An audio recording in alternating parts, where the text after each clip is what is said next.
안녕하세요. 축구 전문 기자 한준입니다.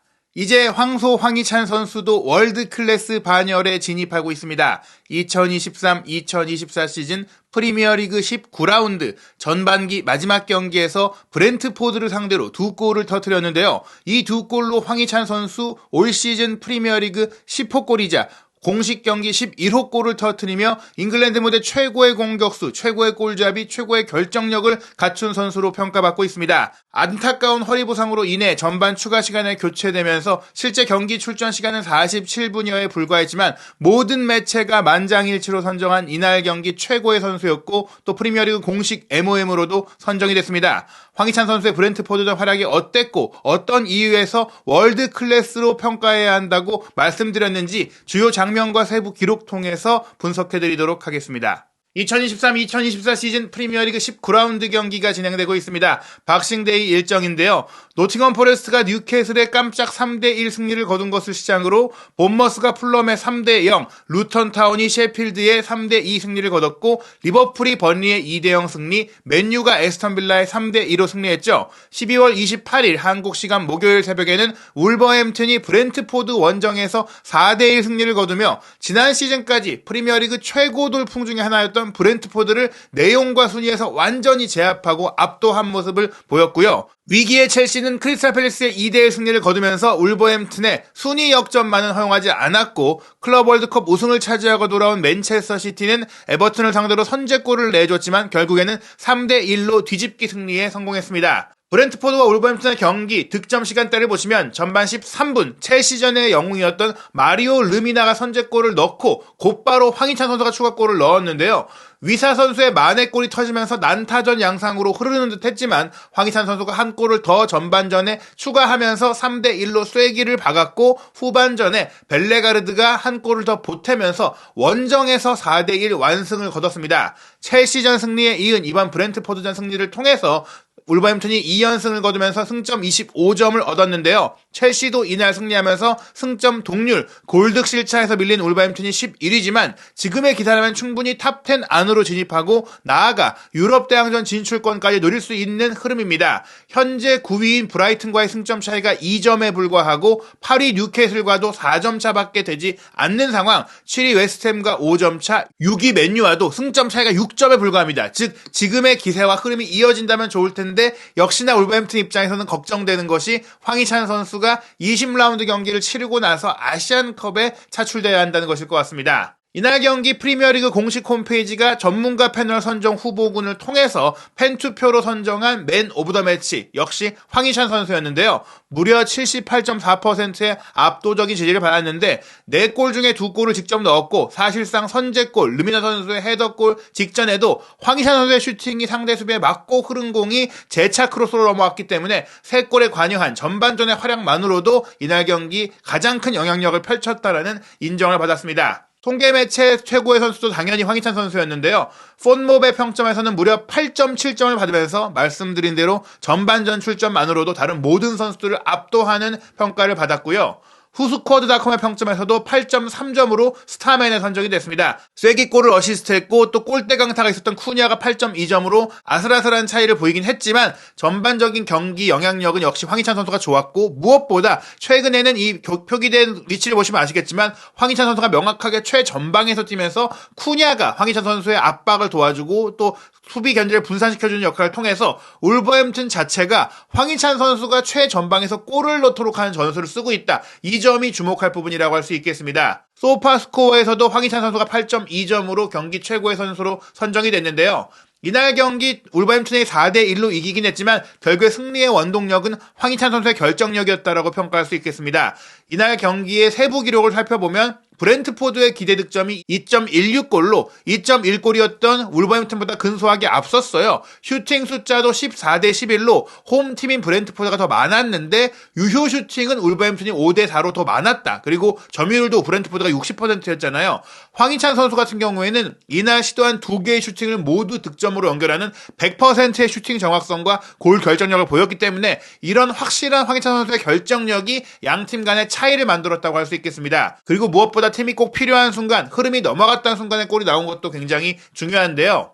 경기 초반의 위협도 그래프를 보면 브렌트포드가 치고 나가고 주도하고 앞서다가 골을 넣지 못했고, 반면에 울버햄튼은 공격에 올라갔을 때 굉장히 높은 위협도를 보이면서 연달아 두 골을 넣었잖아요. 물론 빠른 시간에 브렌트포드가 많은 골을 넣었습니다. 13분에 울버햄튼의 선제골, 14분에 황희찬 선수의 추가골이 나왔을 때 16분, 그러니까 황희찬 선수에게 2대0이 되는 골을 내주고 바로 2분 만에 한 골을 넣었기 때문에 흐름을 가져올 수 있었고, 실제로 그 장면 이후에 브렌트포드의 공격 위협도가 치솟았거든요. 하지만 치솟았던 기회에서 동점골을 넣지 못했고, 이러한 와중에 황희찬 선수의 개인 능력을 통한 세 번째 골이 나오면서 브렌트포드의 추격 의지가 완전히 꺾였다. 그 이후에 물론 황희찬 선수의 부상 이슈와 더불어서 브렌트포드가 다시 주도하는 상황이 왔고, 또 황희찬 선수가 빠졌던 후반전은 거의 울버햄튼의 공격 위협도를 가져가지 못했거든요. 그러한 와중에도 결국에는 결정력을 발휘하지 못했던 부분, 득점 기회를 살리지 못했던 부분이 브렌트포드가 완패를 당할 수밖에 없었는데,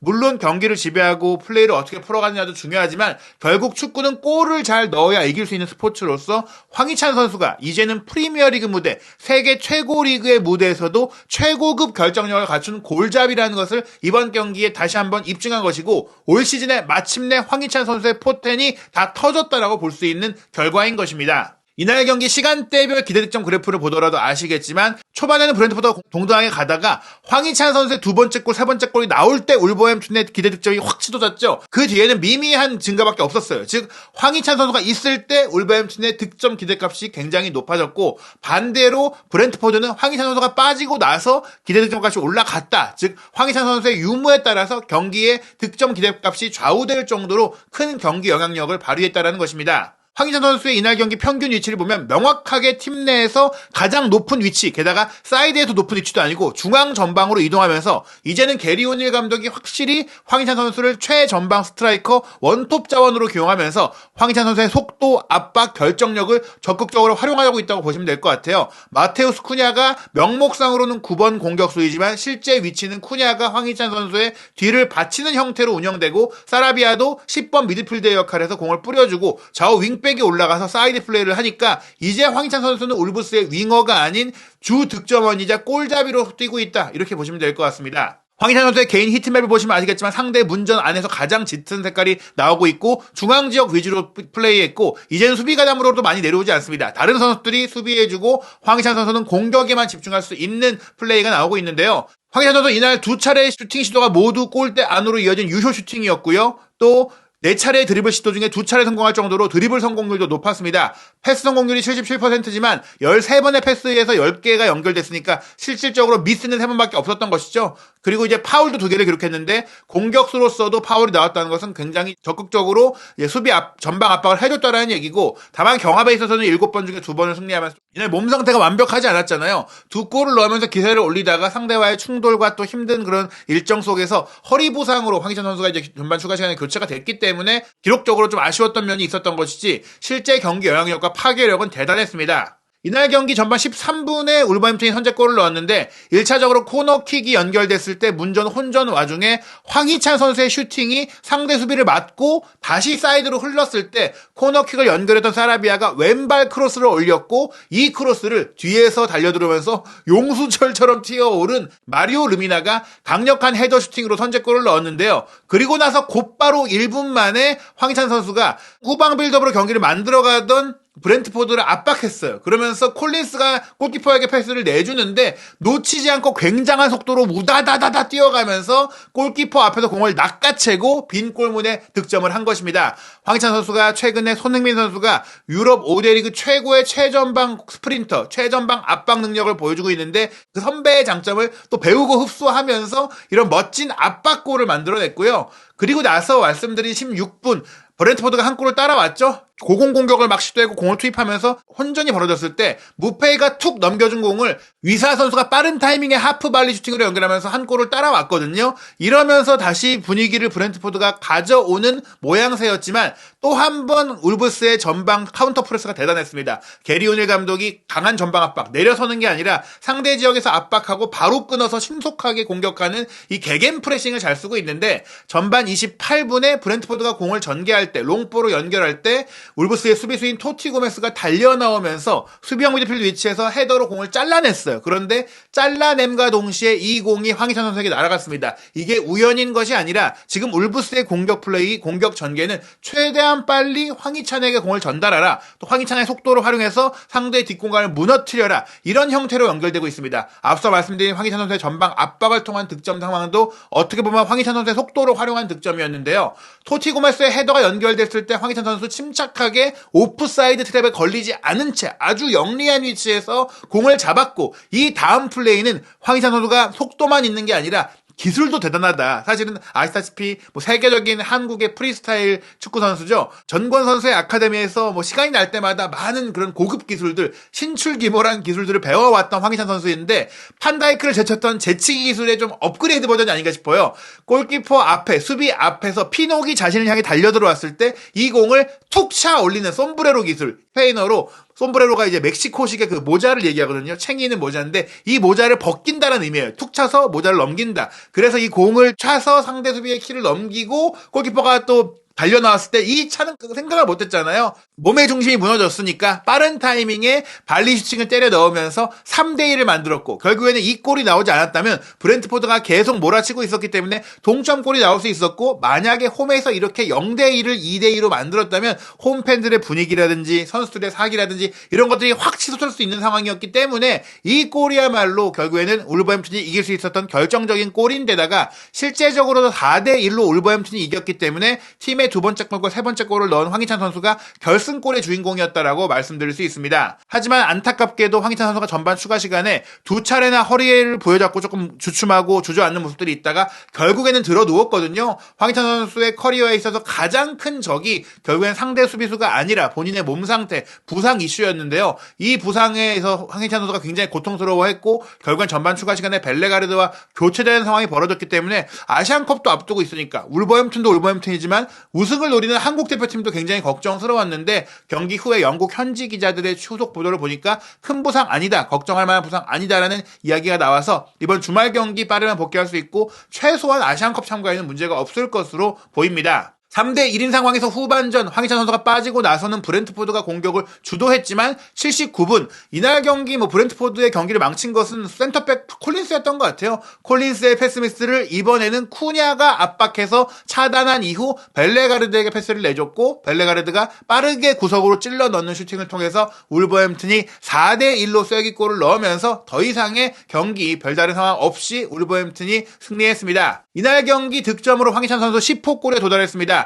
현재 홀란 선수 부상으로 뛰지 못하고 있는데 14득점으로 선두를 달리고 있고 살라 선수가 12호 골, 또 솔랑키 선수도 이번 19라운드에 득점하면서 12호 골로 공동 득점 2위에 올라 있습니다. 웨스트햄의 제러드 보엔, 토트넘의 손흥민 선수가 11골로 공동 득점 4위고 그 뒤가 바로 단독 득점 6위인 황희찬 선수인데요. 이제는 본인이 잘츠부르크에서 함께 뛰었던 홀란과도 4골 차이니까 손흥민 선수와 더불어서 올 시즌에 2명의 한국인 선수가 프리미어리그 득점왕 경쟁에 임하고 있다라고 말할 수 있습니다. 19라운드 경기 아직 끝나지 않았습니다. 마지막 일정은 손흥민 선수가 치르게 되는데요. 한국 시간으로 12월 29일 금요일 새벽 4시 30분 브라이튼 앤 호브 알비온과 원정 경기고요. 또 선두 경쟁을 벌이고 있는 아스널은 새벽 5시 15분에 웨스트햄 유나이티드와 홈 경기를 치릅니다. 프리미어리그는 연말까지 경기가 이어집니다. 20라운드 후반기 첫 번째 경기 일정도 확정이 됐는데요.